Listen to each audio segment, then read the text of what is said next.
Bonjour, fausse question, vraie réponse épisode 1, avec comme question du jour, faut-il avoir joué à un jeu pour en faire la critique?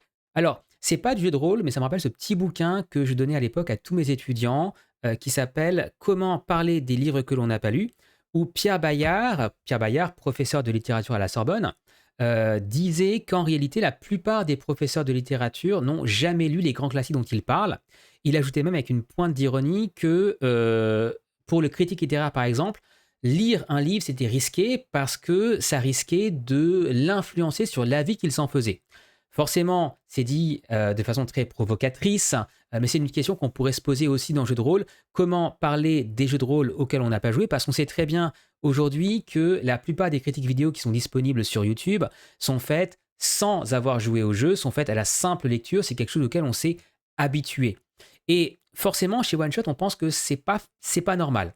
On sait qu'il y a des circonstances atténuantes. On sait qu'il y a de plus en plus de jeux qui sont faits pour être lus. On sait que les éditeurs mettent la pression pour que les vidéos, les critiques, les soi-disant critiques, je mets des guillemets autour, sortent au moment des financements et non pas quand les jeux arrivent en boutique.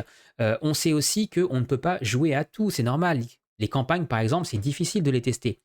Mais c'est pas parce qu'on ne peut pas jouer à tout qu'il faut accepter de ne jouer à rien, selon nous. C'est une platitude, mais un jeu, c'est fait pour être joué. Et il y a énormément de choses que, peu importe son expérience, on ne peut pas voir à la seule lecture.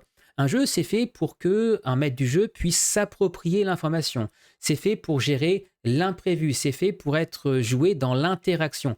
Et pour voir tout ça, il faut voir le jeu à la table. Il faut prendre le temps de lire, mais aussi prendre le temps de préparer une partie, prendre le temps de jouer avec des gens réels, des gens vrais. Alors, je ne parle pas de jeu solo, mais au moins en jeu à multijoueur.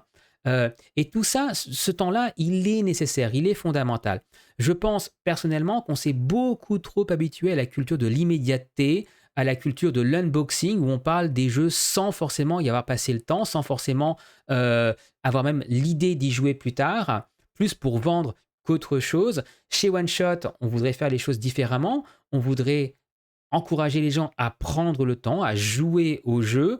On espère que ça résonnera au moins avec une partie de la communauté. Maintenant, on sait que la critique, elle est facile, ici comme ailleurs. Si vous n'êtes pas d'accord, n'hésitez pas à nous donner votre opinion en commentaire, à venir sur Discord. On est toujours ouvert à la discussion.